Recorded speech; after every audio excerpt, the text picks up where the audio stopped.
Hi, everyone. You are listening to Radio Cherry Bombe, and I'm your host, Carrie Diamond. I'm the founder and editor of Cherry Bombe magazine. Today's guest is Kelsey Glasser, the sommelier and owner of Arden restaurant in Portland, Oregon. I met Kelsey for the first time the other week at our summer tastemaker tour in Willamette Valley. A native of Oregon, Kelsey was bit by the acting bug as a child. She studied acting at NYU, then headed to LA, where, like so many actors, she worked in restaurants. To her surprise, she started to fall in love with the world of wine and how much storytelling goes into each bottle. Fast forward, she's part of the vibrant Portland restaurant scene today and loves educating people about wine. She's also the host of the Her Way podcast. She teaches a virtual class called 7-Day Sommelier, and she's working on a wine and travel TV show. Kelsey has had an interesting journey through the hospitality world, and she shares the ups and downs and what she's learned along the way. Stay tuned. Today's episode is presented by OpenTable and Visa. If you love great restaurants and unforgettable food experiences, here's something to put on your radar. OpenTable and Visa have joined forces to launch the Visa Dining Collection, giving eligible Visa credit card holders in the U.S., Canada, and Mexico special access to primetime reservations and culinary events. We were thrilled to be part of the fun this season with our Cherry Bombe Summer Tastemaker Tour, made possible through this special partnership. We had an amazing time at Ludi's at the Commodore Perry Estate in Austin, Wildflower Farms in the Hudson Valley, and The Ground in Oregon's Willamette Valley. And we just wrapped things up at the Frist Art Museum in Nashville. To everyone who joined us along the way, thank you. It was such a joy to meet members of the Bombe Squad in each city and celebrate incredible women in food. Be sure to check out the other Visa Dining Collection experiences, like Friends in Town, a series that pairs local hotspots with visiting chefs. Our friends from Don Angie and Osteria Mozza are getting together on September 30th in NYC. Now that's a hot ticket. Restrictions apply. For full terms and to see if your card is eligible, visit the Visa Dining Collection special events page. The link is in the show notes and on the episode landing page. Our next Jubilee conference is taking place in Los Angeles on Sunday, September 28th. If you're new to Jubilee, it's our conference that's all about connection, community, and celebrating the creatives who make the world of food and drink so vibrant. We're thrilled to be heading to LA and to give the city the love it deserves. If you're a Bombe Squad member, be sure to use the ticket link in your inbox for special pricing. Not a member? You can still join and receive the private link. Last thing, our next Bombe Squad member meeting is taking place Tuesday, August 26th on Zoom. It's one of our book club meetings, and our guest is none other than Kristen Kish, the host of Top Chef. We'll be talking with Kristen about her memoir, Accidentally on Purpose. You can read Kristen's book, or you can do what I did and listen to it. Kristen is the narrator and does a great job. If you're a member, check your inbox for details. Not a member? There is still time to join. All of these links are on cherrybombe.com and in our show notes. Now, let's check in with today's guest. Kelsey Glasser, welcome to Radio Cherry Bombe. Thank you for having me. It's so nice to have you on the show. When I interviewed you last month as part of our Summer Tastemaker Tour, I asked if there were any signs that you would one day work in hospitality. Everybody in the audience loved your answer. And you know what I'm talking about, like the kid with the lemonade stand who grows up to be an entrepreneur. What were your signs? Yeah, I think it was about being a host. I loved celebrating and I loved hosting, and any excuse to throw a party, I was there for it. My parents always had to have a can of pink frosting and some sprinkles, and I would like put it on bread and invite the neighbors over if it was the cat's birthday, or if I finished my homework early, or if fall was turning into winter. Like any excuse, I wanted to throw a party. So I guess that would be the sign early on. I love that. I've noticed on Instagram a lot more people celebrating their pets' birthdays. Maybe that needs to be a thing. I was all about that from day one. I would get a little can of tuna fish and stick a candle in it. Sometimes they would wear clothes if they allowed it. Did you know that you were destined for a life in hospitality or not yet? No, absolutely not. I guess maybe another sign that I was destined for hospitality was that I loved theater and I love acting. And I think there's always a big correlation between those two worlds. I found out later. Were you a child actor? I was, and it was not at the behest of my parents. It was more at the chagrin of them. They made the mistake of taking me to see theater when I was like 4 or 5 years old. And we lived out in the country, out in wine country. They still live out there. And The nearest theaters were in Portland, like a hour drive away. And God bless them. They like drove me in and out of Portland my whole childhood so that I could take theater classes. And I started doing professional theater when I was, I don't know, in middle school or something. And those would be rigorous rehearsal schedules. And, by high school, I was doing multiple shows a year and I would get to miss school for it. I would rehearse for a month, perform for a month. So I was very in the theater world. Wait, tell us some of the things you did. Oh gosh, I was in Frankenstein. I was in a lot of musicals. I did Crazy for You. I did Cheaper by the Dozen. I did a lot of Shakespeare as well. Like I played Cressida, I played Celia and eventually Juliet. I did whatever they threw at me. And your parents were fully supportive of this. Yes, they like to say the best day of their life was when I got my learner's permit and they were like, "Okay, bye, have fun." So you were like a little kid, your parents take you to see theater, and you're just like, "This is the life for me." Yeah, and I should say, I think there's probably like if I psychoanalyzed myself, I was homeschooled when I was really young. And it's because my parents were hippies, and my dad said he never wanted me to associate learning with boredom. So I became like a self taught, independent learner, I suppose you could say. But I think I wanted more interaction and socialization, and theater is the epitome of that. You mentioned you were born and raised in Willamette Valley, right? Which is Oregon State's wine country, such a beautiful place. What was it like to grow up there as a child? I really appreciate it now in retrospect. It was a very rural, wild, running around, especially being homeschooled, because I would wake up and my dad would have like a list of essentially homework, like read this, do these problems. And I knew that the sooner I got my work done, the sooner I could go play. So I spent the bulk of my hours outside. I read constantly. I was always climbing trees or playing in a field. We had chickens, we had rabbits, peacocks, cats. My neighbors all had horses. And it was beautiful because your parents never knew where you were. I loved it at 2 o'clock. I knew like other kids would get home from school and then we could all play together and no one knew where we were. You would end up at someone's house and the rule was just like be home before the sun went down. I appreciate that now, like looking at how different a lot of kids' lives are. Oh, yeah, I was part of that completely feral generation. I was telling my nephews and nieces that we didn't even have, I mean, no one cared if you were hydrated at all. No. I don't remember really ever drinking water except sometimes drinking out of a water fountain in a park or a hose in someone's backyard. Imagine today Oh, if yeah. you said to some of these kids with their giant Stanley things full of water that you had to go drink from a hose in a random neighbor's yard. I don't think that would go Oh, over yeah. so well. And no phones, obviously. I got a phone when I was like a senior in high school, and thank God. For college, you move all the way across the country to NYU. Why NYU? Why so far? Acting, I had set my sights on it.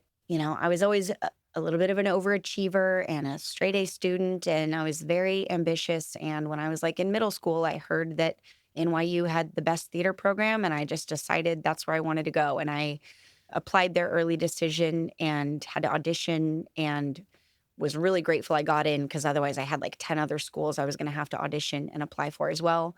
But thankfully I got in. And I think because I grew up on 5 acres out in the woods, the city always called to me. And I had the experience of spending a lot of time in Portland as a teenager doing theater. And I just thought like, wow, the city is so fun.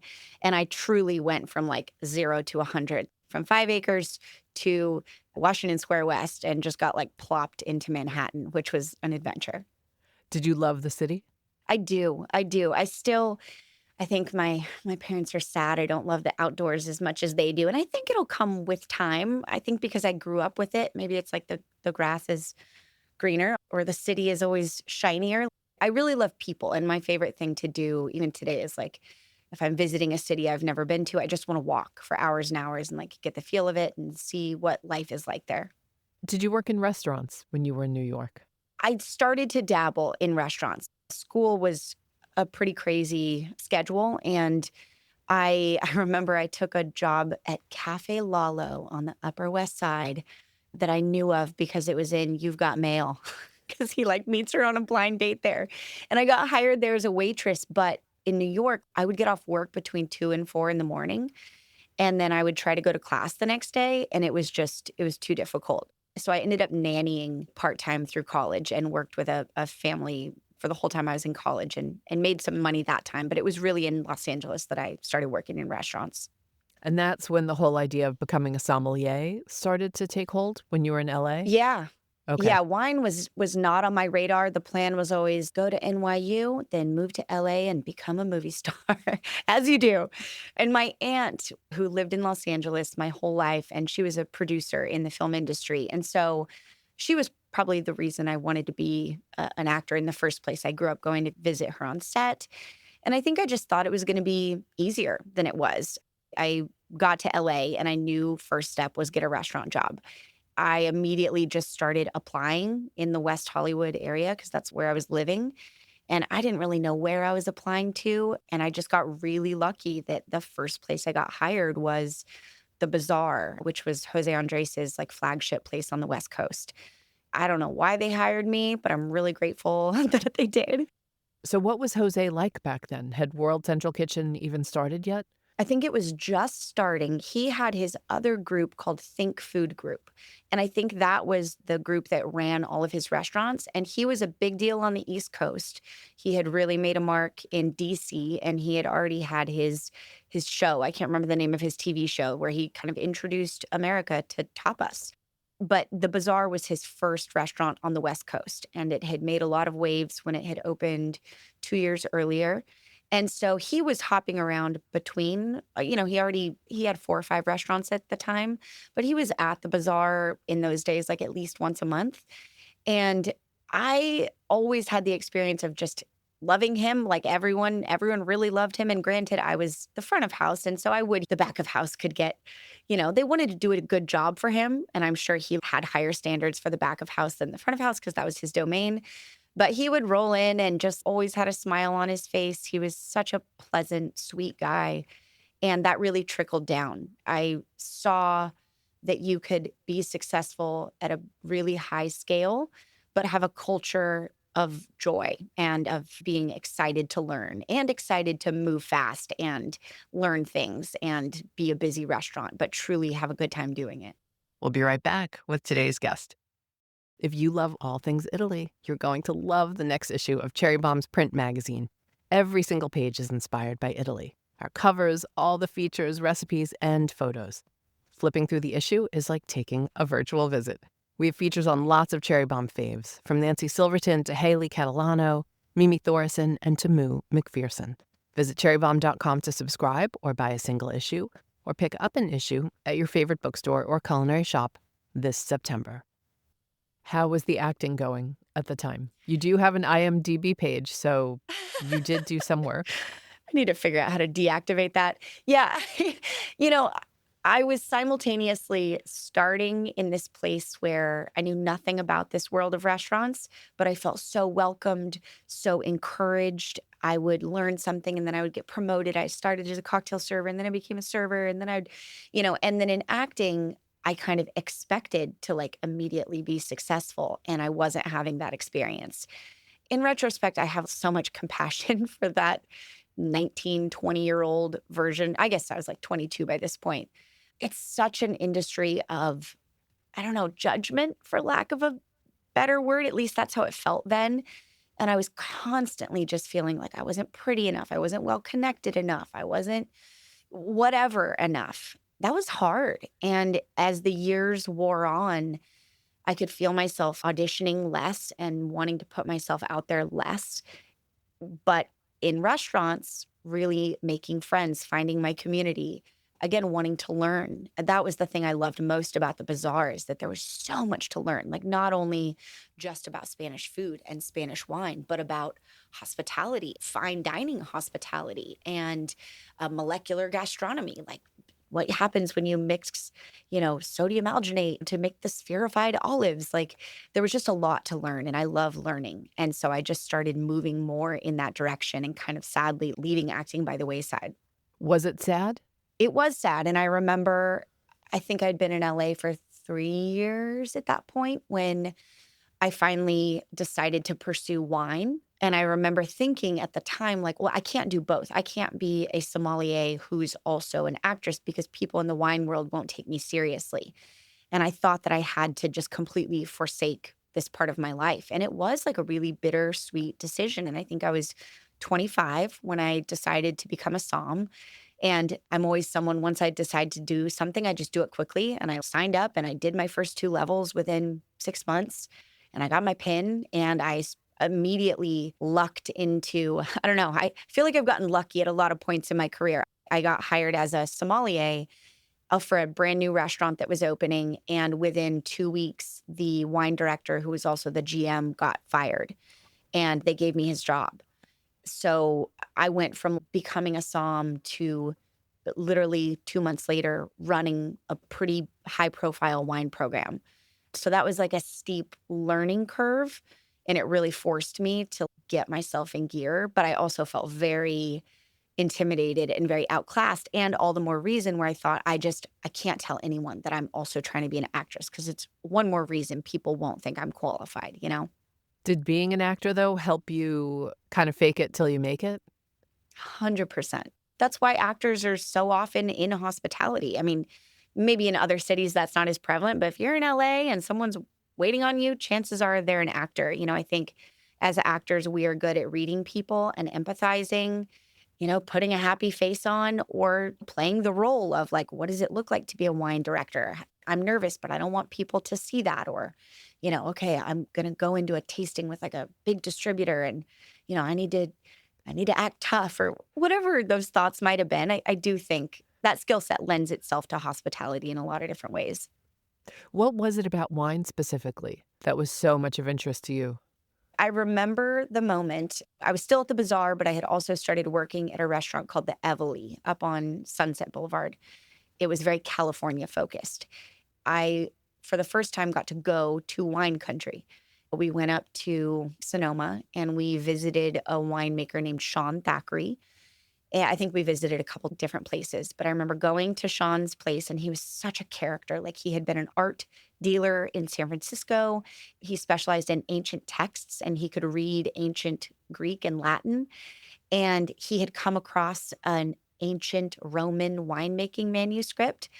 He was like, I'm going to teach myself to make wine from this. And he sold his apartment in the Mission and went and bought a farm in Bolinas and taught himself to make wine from these ancient texts and open fermented under these eucalyptus trees and named all his wines after constellations. And he had a pet fox named Belle. And I was so enamored with this story. And we came back to LA to the restaurant. And I was just so excited about that experience that I told that story to my tables and they bought the wine. And I had this light bulb moment of like, oh, a bottle of wine is just a vehicle for stories. And if you can tell those stories, you get to like invite someone into this world and this experience. And I think that's what food is in a lot of ways also. Yeah, that was my aha moment with wine.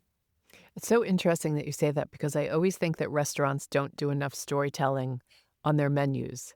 And sometimes the only way you find out what inspired a dish or what's behind this wine is your server. It always makes me crazy when folks at a table are like, oh, the server's talking too much. They just want the server to stop talking and go away. A, I don't like that. But then B, I just wish people put a little bit more on their menus to tell those stories. I mean, if I read about a guy who named his wines after the constellations and he had a fox named Belle, I would probably order that wine too. Right. Same as, when you find out why a chef put a certain dish on the menu, what inspired it. I love to Yeah. know those things. Yeah. I don't know. One thing I love about Arden is that our menu is very eclectic. And I know we're not talking about Arden yet, but, like one dish will be Italian inspired and another dish will have wheat la coche and another dish will have togarashi and being able to say like, oh yeah, we were kind of inspired by this, and this is in season right now. And this works really well with salsa matcha. And even though you might not expect it, yeah, I think it gives an opportunity for the table to connect with their server and also to relay maybe what the chef can't because he's up there cooking the food or she is. Maybe there needs to be a QR code for the nerds. So it's like, here's the basic menu for everybody who's just like, I just want to come in and have my food. And then for the rest of us nerds, here's the Yeah. the luxurious menu with all the stories. We love doing winemaker dinners at Arden. That's one of my favorite things to do. And it's our chef Eric's as well, because it's an opportunity for us to use the story of the wines to create a menu inspired by that. We had a gal over from Barolo in northern Italy in Piedmont a couple months ago. And I had actually just gotten to go to Barolo. And so I was like, oh, I had vitello tonato, and they have these amazing raw sausages, kind of like a spin on tartare. And so he and I got to talk about that. And we got to know the stories of the wines. And then he writes a menu based on that. And then the winemaker is actually there. And I kind of lead a Q&A where I get to interview them in front of the group, which I just think is a special experience that most people don't get when they come to a meal. Let's talk about the jump to Portland. What made you decide to move to Portland? Yeah, so I had decided, okay, wine is it. I'm not acting. And I had started dating a guy who was also in wine. And I always have to give him credit, because I don't think I would have jumped so fully into wine if I hadn't fallen in love with a guy who was really into wine. And he started saying, well, we should open our own place. We were both running wine programs in LA. And so we started looking in LA. Like, we wanted to open a bottle shop wine bar, and it was cost prohibitive in LA. And people kept saying, oh, I'll give you $1 million, but it's LA. And we're like, are you actually going to give us $1 million? Wait, you had people saying in Los Angeles they would give you $1 million? Yeah, but like LA is just famous for people talk a lot. People talk a big game, And a liquor license is so hard to get. And so ultimately, we decided on Portland because I was from there originally, and the food and wine scene was really blowing up. This was like end of 2015. And I had come up for a friend's wedding, and I was just really blown away by like the food scene. And I was like, we should look. And so we started looking. We found a place within a month. And I think he and I were both impulsive enough to just be like, let's do it. And we quit our jobs. And a month later, we were in Portland, and he got a job repping for some local wineries. I started waiting tables. I was like, I don't need to manage. I don't need to run wine programs. I just need some cash. And we really bootstrapped this little operation. It was the fact that we could do it with our own money, I think, was really important, because we didn't want to have to take another person's opinion into account. And we literally got this little live work space. It was like a split level loft, and we lived upstairs. We opened a bottle shop downstairs. We had our cat there. It was so below the radar.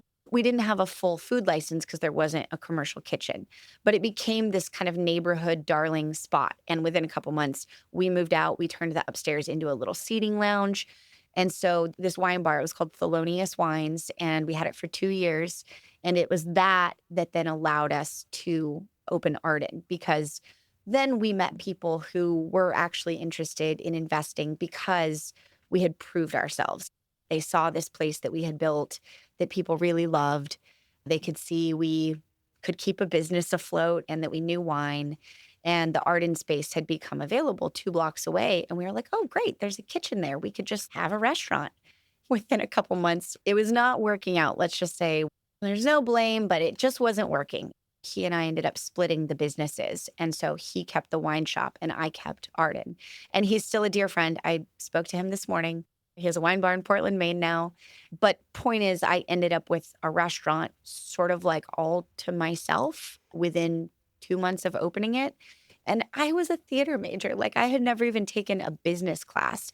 And I had managed restaurants, but a full restaurant, like running a restaurant, is a different story. And the wine shop, we hadn't had employees. It was just he and I. And I had learned a lot about getting an LLC and all of the things you needed to do to file, but it did not prepare me. And that first year of having Arden, I actually went to the hospital because I was having panic attacks. I was like, am I having a heart attack? And I hired a new therapist and I hired a business coach. And I really was just like, I need to figure out how to run a business. One thing I've always been able to cling to in my life is to tell myself, like, you're smart enough to figure this out. I can always figure anything out. Right when I thought that I had it figured out, then the pandemic hit. So it's always something in restaurants, I've learned. Oh my gosh, I can't believe you had to take it over on your own so early after the opening and that you went through all of that. Oh my gosh. How did you keep it going through the pandemic? Arden's still around. Again, I had hired a business coach. I had learned a lot. I had read all these books on leadership and culture. And I think all of that was incredibly helpful. And one thing I had learned was you have to fall in love with your customers, not your product. Like you're there for them. You need to always be thinking, how can you add value to them, to your guests? And so during the pandemic, I think it was to our credit that we were so young. We were two, and we weren't so set in our ways of like, this is how we've always done things forever. I think even if the pandemic happened today, it would be harder for us to react because we have systems. We like know how we do things, and we were just figuring that out.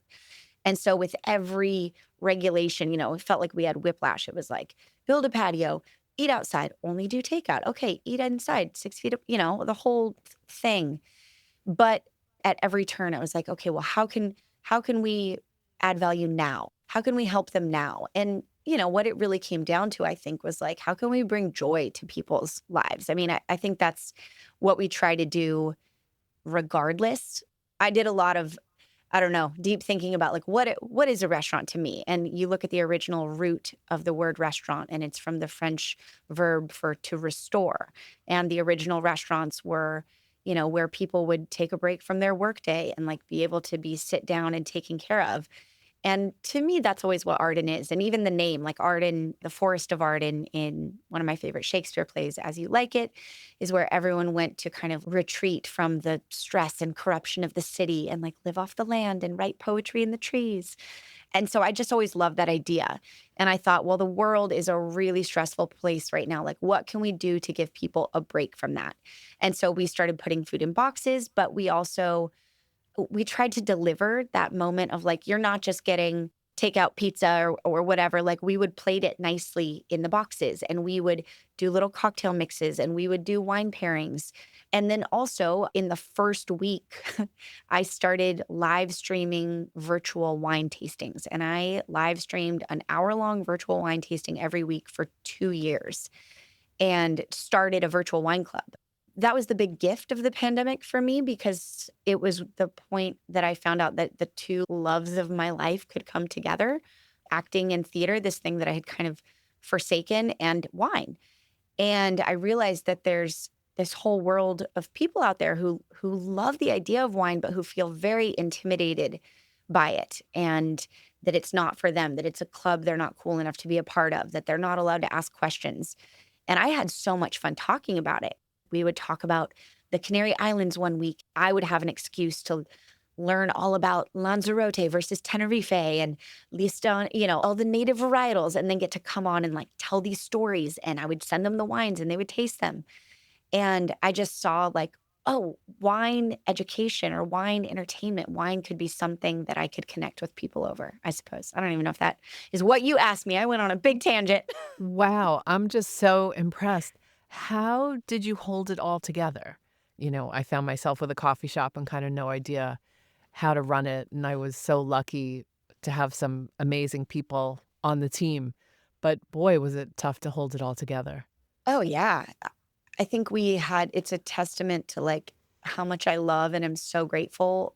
So many of those people that were on the team during the pandemic, I saw this morning at the restaurant. Like they're still there 5 years later. Our chef, Eric, I should say, we started with this gal from San Francisco. And then about a year later, Eric came on, and he's been there now 7 of the 8 years we've been open. And he's now a part owner with me, which is amazing. Having this really small, close-knit group of people, I think if we hadn't leaned on each other and hadn't cracked jokes, and I kind of felt like my role was like, keep everyone happy, and then I had my own therapist that I could go like cry to. But I did see my role as like, oh gosh, the world is feeling really bleak. And it feels bleak at a lot of times. And, as a restaurateur and as just a leader in general, I'm not a winemaker. I'm not a chef. So what is the role of a restaurant owner? And I've worked at restaurants where people don't like the owner, or they're not ever there, or when their name is brought up, everyone rolls their eyes. And I just swore to myself from day one, like that would never be me. I don't know. Maybe my staff is rolling their eyes about me, but I hope not. And that's been a big challenge for me, is like, how do you love and support the team, but also manage? Like, how do you be friends with everyone, but also be an owner? And I think I've gotten better about it over the years, but it's a hard line to walk. Let's jump to the menu because we barely Yeah. talked about food. And I looked at the Arden dinner menu and I really wanted everything on the menu. The food's really good, especially this time of year. It always changes seasonally, and I love summer, and we all do. I mean, right now we have, tomatoes and peaches are coming on, and we have zucchinis and squash blossom, and we're about to get peppers. And I love the way Eric cooks because he looks at what's in season around us in the Pacific Northwest. We're blessed to have so many amazing fruits and vegetables and fish and seafood. But then he's really playful with, some Japanese ingredients here, some French technique here, some Calabrian chili in a great pasta dish. Even after having this restaurant for almost 8 years, people ask me what type of food we cook. And I'm like, seasonal Pacific Northwest, New American, like it's hard to define. It's just really good. And it manages to all go really well together, I think. And then let's talk about the wine menu. Are you still responsible for the wine menu? So I am not actually. I ran the wine menu for the first 5 or 6 years we were open, and it was so much fun to run. But as you know, there's a lot to do as a restaurant owner. And I had started on this venture of this podcast and starting the wine club and running the wine club. And so somewhere in there, I handed off the wine program to our wonderful wine director, Wesley, who's, again, he's been there almost the whole time Arden has been open. And so it couldn't be in better hands. And I love that I'm now sort of in the role of mentor, but I don't have to be the one worrying about like whether or not we're out of Pinot Noir by the glass. And he does such a great job. But starting the wine program was a blast. And I had never built a wine program from the ground that was that large. And we really had a focus on wanting to give people a taste of things that they couldn't find anywhere else. So if it was local wines, we wanted to make friends. And that's one of my favorite things about the wine business is you can meet these people where the wines come from and you make friends with them. And we're like, hey, could we get like 6 bottles of something from a back vintage? Because we're not that huge. So just like a couple bottles of something older or a special cuvee or something that's not out in the general public. So we really love to serve wines that are ready to drink that we've pre-aged for you. We now have an offsite wine storage and we get to age wines. So we really try to surprise people with small producers, interesting releases, older vintages, something that you won't find on other wine lists in town. I know you've got a few favorite winemakers out there and you've even interviewed them on your podcast. Tell us a few folks out there you admire. Yeah, I mean, Maggie Harrison of Antica Terra is definitely one of them. Just the vision that she has had to create, I suppose, what you could call, I don't know what she would think about this term, but like a cult winery, essentially, in Oregon when that didn't exist. But beyond the prestige of what she's built, just the artistry of the space, the beauty, the way she presents her wines, like she has the courage to not just pour you 2 of her Pinot Noirs, she pours them alongside a Grand Cru Burgundy and a grower producer champagne and, an aged allocated Northern Rhone Syrah. I really admire her courage. And there's a woman in Oregon named Kelly Fox, who was one of the first female winemakers here. She's just unapologetically doesn't care about social media and marketing, probably to her own detriment, but she has such a following. She makes beautiful wines.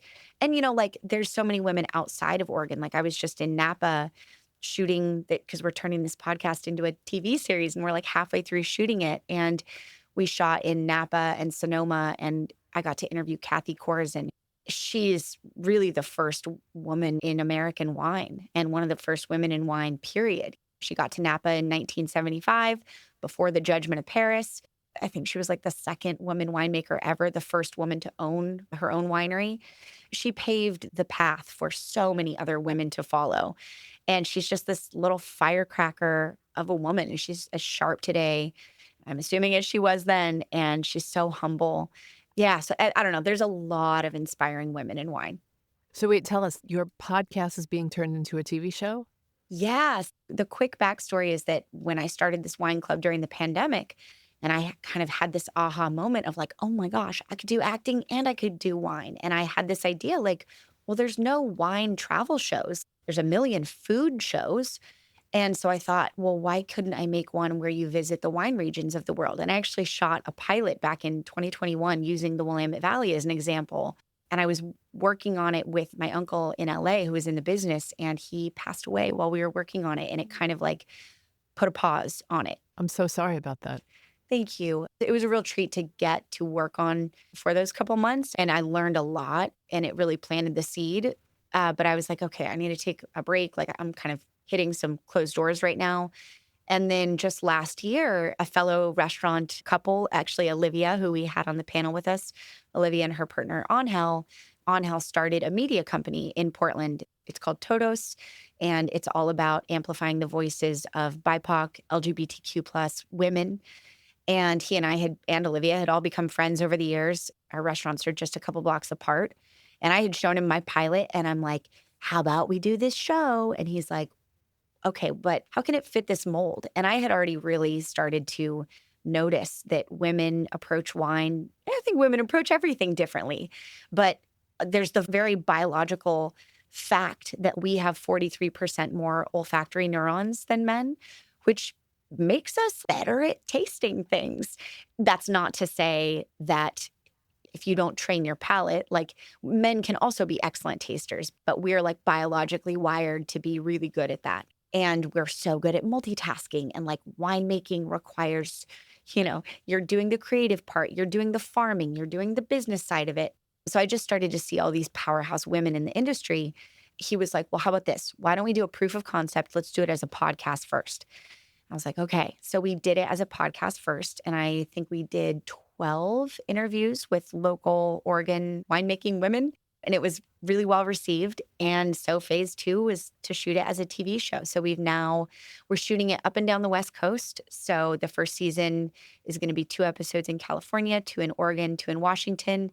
And we have shot Napa and Sonoma. We've shot the Columbia Gorge. And then we're taking a harvest break, and we'll shoot Walla Walla and 2 in Oregon. We're self-funding it. And so I'm like out there hustling and working as a producer and going to regions and being like, this is why you should give us money to make this happen. So I'm learning a lot, and it's a fun. And now we're editing, which is a whole other tool. But yeah, I love all this part of it, which is why I don't have time to run the wine program right now. I could tell now why. What is some great business advice you have now that you've been through so much in the running of a restaurant? And it sounds like made a fair amount of mistakes, but come out on the other side.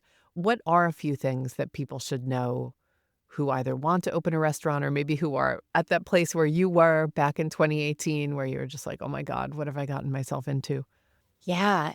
Don't be afraid to ask questions. Find mentors. If I could do over, I would have done a lot more of that. I think I was so self-conscious about not being taken seriously in the wine industry. And then suddenly I was 28 and owning a restaurant.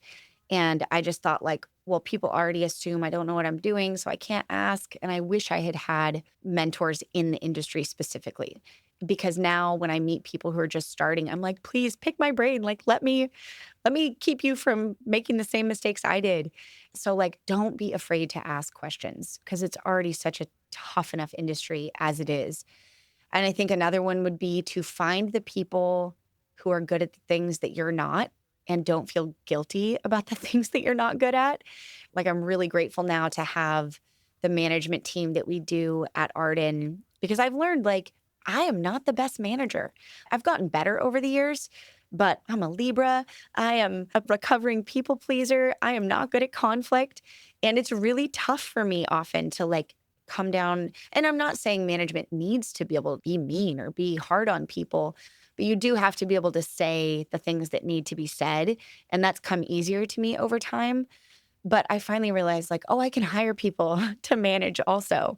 Because also, if you're opening a restaurant, there's the whole shift before service where like all of the other things need to be done.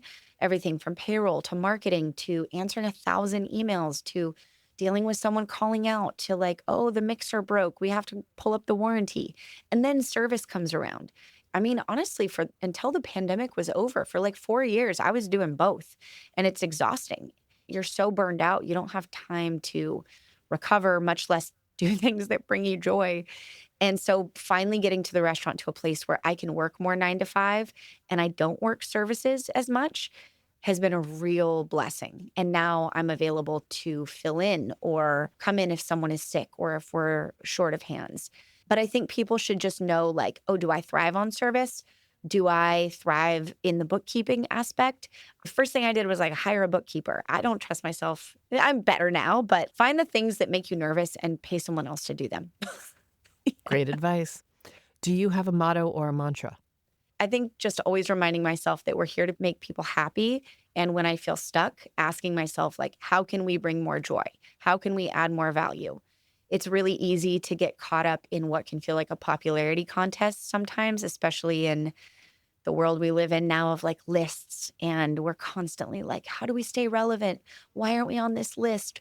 And it's very easy to think like, well, something's wrong with us. We're not good enough. And then I'm like, wait, are people in the restaurant? Are we getting good reviews? Are people leaving with smiles on their faces? That's what matters. This person who I've never met, who doesn't think we're cool, doesn't matter. Yeah, I don't know. Focus on what's meaningful. Do you trust your gut? A lot more so now. I think of it more of in like intrapersonal situations, like with an employee, I can look at so many times where I knew early on that maybe they weren't the best fit, but I thought, oh, they'll change, it'll get better. And it never did. I think I've gotten quicker to notice those and just be willing to like deal with it earlier on. And also, if there's a situation with a guest and it's like, what should we do to recover it or to make them happy? I always want to just like, we're in the business of hospitality. Dollars can never compare to someone leaving with a good experience. And that doesn't mean you should get taken advantage of, but I think I always lean into my gut of like, what's the right thing to do here? If we're in the wrong or even if we're not, like we want them to leave happy. Last question. If you had to be trapped on a desert island with one food celebrity, who would it be and why? It's the question I'm most stressed out about. I was like, you could be with your mom figure like Julia Childs or Alice Waters and feel really taken care of. Or you could just have a party and hang out with Anthony Bourdain. That was like going to be my first response. You could have your gay best friend and be there with Anthony, from Queer Eye. But you recommended this book to me, Tart by Slutty Chef, and I finished it this morning. I flew through that book so fast. And I was like, honestly, she seems like a lot of fun. So if she ever decides to reveal her identity and needs an American best friend, I would love to hang out on a desert island with her. That is a very fun answer. I'm glad you liked the book. I would have felt terrible loved the book. if you bought the book on my recommendation and then didn't like it. I actually listened to it because there's something about the fabulous British accent. She has another girl read it, but I was like laughing out loud. It's wonderful. It's always such a different experience. I'm so curious what that would be like to listen to the audiobook version of that. I did a fun interview with her. We have a Substack. I don't talk about the Substack that much, but we have a Substack, and I don't normally write for the Substack, but I wound up doing a Q&A with her because she wanted to stay anonymous, didn't want to do a podcast. And the publisher had offered to have her do a Q&A, and I was like, hell yes. And her answers were as delightful as that book was. I bought the book as soon as I read the Substack. All right. Well, Kelsey, you are an inspiration. Thank you so much. The feelings are entirely mutual. I feel so honored to be on here. So thank you for having me. Aw, I can't wait to hang out with you at Arden, and we'll drink some wine by some of our favorite women from the region. Awesome. Thank you so much, Carrie. That's it for today's show. Special thanks to Visa and OpenTable. And I would love for you to follow Radio Cherry Bombe on Apple Podcasts, Spotify, or YouTube, wherever you listen, and leave a rating and a review. If you're already a follower, thank you. Check out the links in our show notes for our magazine, Jubilee tickets, and Cherry Bombe membership info. Our theme song is by the band Tra La La. Our producers are Catherine Baker and Jenna Sadu, and our talent guru is London Crenshaw. Thanks for listening, everybody. You're the bomb.